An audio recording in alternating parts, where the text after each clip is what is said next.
동국대학교와 함께 꿈을 키워나갈 수험생 여러분, 반갑습니다. 이번 시간에는 큰 폭으로 변경된 동국대학교 학생부 이주 전형에 대해 알아보겠습니다.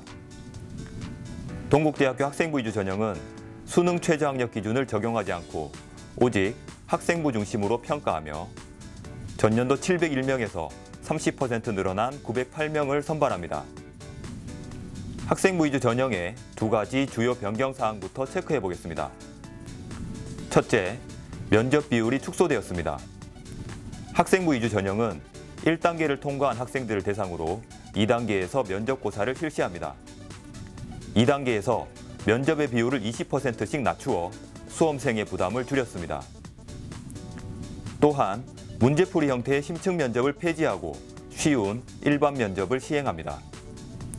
둘째, 제출 서류를 대폭 간소화했습니다.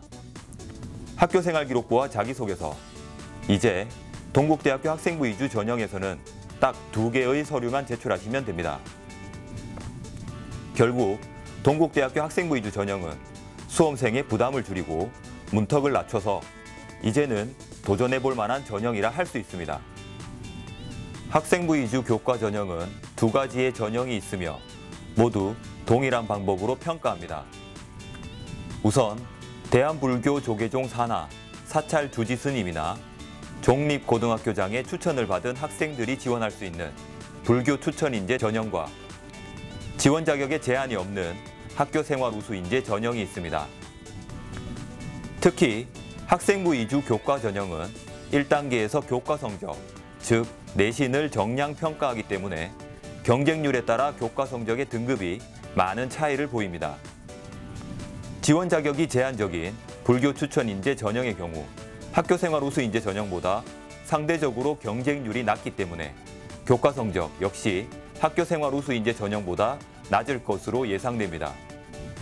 학생부 이주 교과 전형은 1단계에서 교과 성적으로 3배수를 선발한 후 2단계 서류 평가와 면접 평가로 최종 합격자를 가려냅니다. 1단계 성적은 학생부의 교과 성적을 정량 평가하여 3배수의 학생을 선발합니다. 2단계에서는 1단계 성적 60%와 서류 그리고 면접 평가를 각각 20%씩 합산해 최종 합격자를 가려냅니다. 하지만 학생부 석차 등급별 점수 그래프에서 확인할 수 있듯이 교과 성적이 1에서 3등급까지 0.1점씩 차이가 나고 4등급은 0.2점 차이가 나기 때문에 2단계에서 1단계 성적이 큰 변별력을 보이지 않습니다. 따라서 1단계를 통과할 정도의 교과 성적이라면 2단계에서 서류와 면접 평가를 통해 1단계 성적을 만회할 수 있습니다.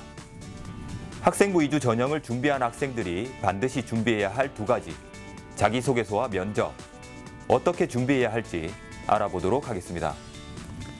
먼저 자기소개서는 대교역 공통양식 세문항과 자유양식 한문항을 사용합니다. 공통양식 세문항은 모두 고교 생활을 중심으로 서술하도록 명시되어 있습니다. 주의할 사항은 공인어학 성적, 영어, 수학, 과학 같은 교과 관련 교의 수상 실적은 절대 기재를 하지 말아야 합니다. 그렇다면 자기소개서에 담을 내용은 무엇일까요? 바로 학생부에 기재된 교내 활동을 중심으로 자기소개서를 작성하여야 합니다. 또한 지원 학과와 관련된 학생부의 내용을 그대로 서술하는 것이 아니라 선별, 정리하여야 합니다. 정리하면 자기소개서는 학생부에 있는 내용이면서 지원 학과와 관련된 활동을 자신만의 꿈과 끼를 보여줄 수 있는 방법으로 서술하여야 합니다. 면접은 문제풀이식의 심층 면접이 아닌 일반 면접으로 진행됩니다. 일반 면접은 제출 서류를 토대로 면접위원이 질문을 합니다.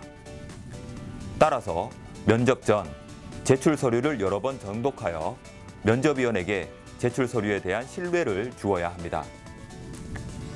이상으로 동국대학교 2015학년도 학생부 이주 전형에 대해 살펴보았습니다. 오늘 저와 함께한 모든 수험생들이 바라는 결과를 성취하시길 기원해봅니다. 감사합니다.